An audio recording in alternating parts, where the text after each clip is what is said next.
Recebemos a partir de agora o fiscalista. Em concreto, o que é que vai acontecer e que impacto vai ter, afinal, a medida no bolso dos portugueses? É uma excelente pergunta para a qual não tenho resposta. Acho que se houve algo que já deveríamos ter aprendido nas últimas décadas da política portuguesa, é de não fazer simulações e fazer muito pouco papel à nossa frente e apresentadas no Parlamento português. Esta, vamos lhe chamar, confusão que surge, já começou com o Orçamento de Estado para 2024. Para quem está lá em casa, que nos ouve, se lembrar, quando foi discutido o Orçamento de Estado para 2024, vários comentadores, incluindo eu próprio, dissemos que não havia um corte na receita fiscal de 23 em aproximadamente 70 milhões de euros e aquilo que o governo português propunha para 2024 era abdicar da receita do IRS sobre aquilo que é o rendimento adicional em 2024, sejam os aumentos dos salários, os aumentos das pensões. Foi isto que aconteceu. Quando o governo português anuncia um corte de 1,5 mil milhões de euros face a 2023, foi relativamente simples fazer-se a assunção de que era o corte efetivo face à receita de 23. Chegamos agora à conclusão que não, será algo próximo dos 200 milhões de euros e, portanto, um acerto provavelmente a acontecer no segundo semestre deste ano, mais do que um grande choque fiscal. Convém lembrar que o Governo não mexe no IRS. O Governo vai propor ao Parlamento português a redução do imposto. Convém saber qual vai ser o partido que no Parlamento vai aprovar esta redução do IRS. Será com a abstenção do PS e do Chega ou com a aprovação de um destes dois partidos. E a seguir terá que haver então depois uma alteração nas tabelas de retenção na fonte que poderá acontecer no segundo semestre do ano e a maior parte deste alívio acontecerá então nas declarações de IRS do próximo ano, quando se fizer o acerto de contas. Estivemos a assistir ficção por parte da oposição ou a um embuste por parte do governo português? Bom, boa tarde. Eu, para mim, não me surpreendeu, porque a primeira coisa, e nós, na Ordem dos Contabilistas, aquilo que analisamos sempre é factualmente aquilo que existe em termos dos textos e das propostas que são feitas, mas como o Luís disse, eu também concordo, enquanto não vemos na lei, não gostamos de dizer concretamente o que é que está a ser feito, mas há aqui duas realidades que eu acho que é importante sublinhar. É verdade que a proposta da AD no programa de candidatura e ainda em fase de campanha se referia a comparativo com o ano 2023, é verdade, é o que está lá.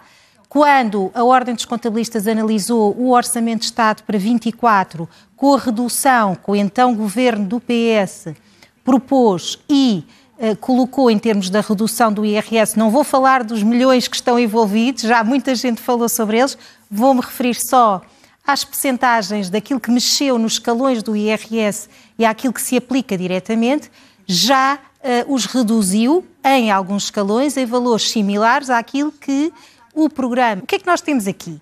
Explicando aos leitores isto de forma muito clara. A promessa, efetivamente, 2023, que fez a promessa. Entretanto, existiu um orçamento 24. Por isso, esta medida que agora aparece no Governo, como é para 2024, e já ser tão significativos como se previa, ou como foi, eu não dizia como se previa, porque aquilo que se atrevimos, as reduções que existiam, comparámos também com as várias propostas dos que estavam lá e eram já de alguma forma similares. Portanto, não me surpreende isto. As reduções que existiram foram até ao 5º escalão, vão também ser alargadas até ao 8º escalão. Agora, os milhões que estão em causa e aquilo que orçamentalmente se afetou ou não, eu acho que faremos uma análise melhor depois de saber e feitas as retenções na fonte forem corrigidas. Luís, mas projetando cenários, este retificativo? Isso é uma questão legislativa, isto é, a de um orçamento retificativo, na minha opinião, parece-me que seria mais correto, mas não é... O famoso artigo 68 do Código do IRS. Nós, por exemplo, para todos os portugueses, e era suposto estar indexado ao salário mínimo nacional. Temos também, em termos de imobiliário, por exemplo, serviços de finanças, a dizer que, quando eu vendo a minha habitação própria permanente, não posso comprar uma casa mais antiga e fazer obras. Ou é uma coisa ou é outra. Por isso, em matéria de IRS, para aquilo que atinge o bolso dos cidadãos, há muito mais para fazer no IRS do que simplesmente as taxas dos escalões, que é aquilo que passamos a vida a discutir nos orçamentos de Estado. Relativamente ao IRS jovem, a partir de quando pode ser sentido o impacto da introdução desta medida? Bom, isso teremos que ver as medidas concretas, porque, por exemplo, para mim ainda não está claro, e agora deixarei por completo fazer comentários até ver texto de lei, se as taxas vão ser compatibilizadas com as isenções que estão em vigor ou não. Ou se vamos, por simplesmente, revogar as isenções que estão em vigor e criar todo um novo regime. E se o vamos fazer para 24 ou só vamos fazer para 25, porque o ano 2024 já está em marcha. Depois, também perceber o regime atual do IRS jovem só se aplica para jovens com determinadas qualificações profissionais, seja o 12º ano com estágio, portanto, via de profissional, ou licenciatura e mestrado. Parece que o novo não vai depender dessas qualificações, havendo apenas um limite até a partir do último escalão, da taxa dos 48%, que não se aplicará à taxa de 15%.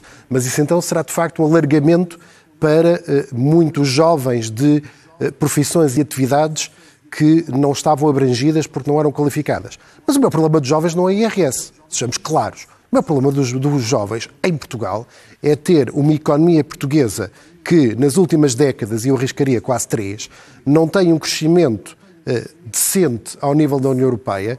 Nós verificamos países que entraram no leste da Europa com crescimentos muito mais acentuados nos últimos 20 anos em Portugal, e os salários não sobem. E este é o meu problema dos jovens, que é conseguirmos uma economia que permita pagar salários decentes, que permitam então aos jovens ficarem em Portugal para poder comprar habitação e até pagar impostos. Luís Leão, Paula Franco, muito boa tarde, obrigado por terem vindo hoje aqui à SIC.